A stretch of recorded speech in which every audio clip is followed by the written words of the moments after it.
If freedom is what makes America so special, it looks like we're getting less and less special every single year. According to the 6th edition of the Legatum Institute's Prosperity Index, this is a poll of what Americans think about their own freedom and economics and all of that, but we're focusing on the freedom. They continually rate us as less and less free compared to other countries. Let's bring up this chart, and you can see that we have dropped to 21st. Not number 1. Not number 2, we're not in striking range of getting first place back next year. No, we're not even in the top 20 anymore. Malta is beating us. I love Uruguay, and I like that they're in the top 10 now. That's awesome. They look, fight hard for it. As an American, I think it's a lofty goal for us to strive to be a little bit more free than Uruguay. We got a long way to go, but we want to try. And of course, we've already changed the chance here in America, and you'll see it in the next Olympics. We're number 21! Woo! Okay, you just added 20 before the 1. And I love that. Of course, all the headlines are that we've dropped behind France. I don't know why the continual hate for France. I don't get it. But the Republicans, during the lead up to Iraq and Afghanistan, were pointing out that we're free. Damn those French people for taking away the rights of their people. And I am looking forward to now. I mean, there should be really no threat from international terrorism because they've only been attacking us for freedom this whole time. We no longer have it anymore, so they'll leave us alone and go to Uruguay or Malta or Finland, perhaps. I mean, there's a serious point in there. Ironically, of course, those attacks did lead to us taking away our own freedoms. One of the reasons we're dropping like a rock in these rankings is civil liberties. We continue to strip our own citizens of civil liberties in a way that Al-Qaeda couldn't have dreamed of. But it was part of their plan. They told us. They said, we want to attack you by not spending a lot of money and then have you bankrupt yourself and go counter to your ideals. Check, check. Okay. Exactly. Thanks for helping them. And it's not just Bush. We've been dropping like a rock under Obama. Yeah, exactly. Now, a couple of things you do need to bear in mind.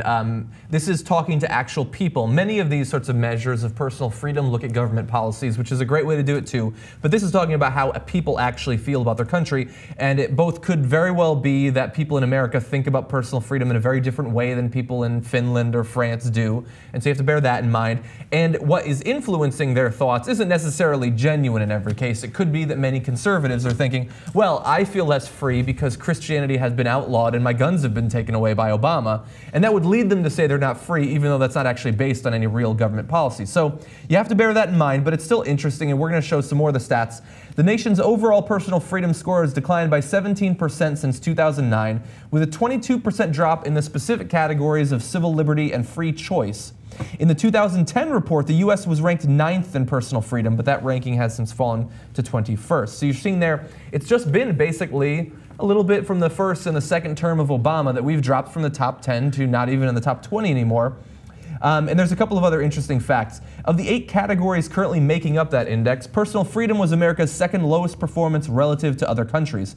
The U.S. had its lowest ranking when it came to safety and security, measuring things like how threatened citizens feel when walking late at night or expressing their opinions, so a couple different types of security. We ranked 31st out of 142 countries. And out of the other, there were many categories with like 11, 12, 17th rankings. The only one that we ranked first in was health.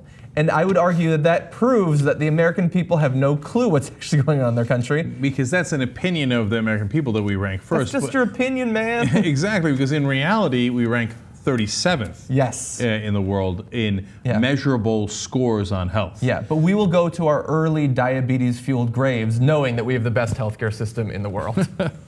Well, look, and then to be fair and unfair to Obama, in other words, to be accurate, when you say your personal choice has gone down, that might also be because of state actions by Republican governors taking away, for example, women's right to choose, which they have done under Obama's term, but having nothing to do with Obama and counter to Obama's policies.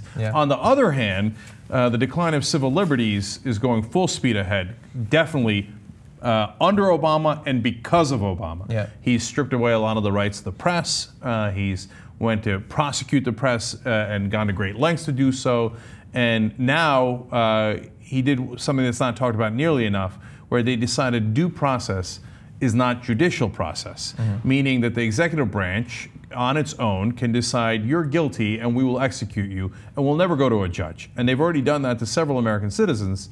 Now they happen to have Muslim names and be in foreign countries, so people think, it's no big deal. But once that rule is set and that precedent is set, they can apply it to anyone else, let alone the fact that applying it in the first place, no matter if people have Muslim names or are in foreign countries, is still terrible and exactly counter to what formed this country and the heart of this country. And that's why we have less freedoms now, because we don't even have judicial process to protect us anymore. That's pretty significant. And oddly enough, those death panels the Republicans don't seem to care so much about. Don't see Sarah Palin tweeting that often about it. And that's why you see this trend that you see, because on the issues that are real, the death panels in Obamacare are fictional and made up. And so they have these false debates about it in order to distract people.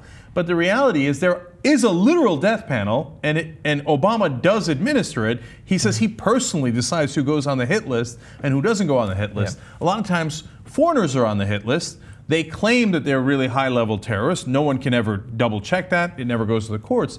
But Americans are on that hit list. And the Republicans never complain about the actual death panels because they agree to those death panels. And would expand them if they had the chance. Right. So Bush administration, Obama administration, Republicans and Democrats agree to eroding our civil liberties, and they're perfectly happy to do it.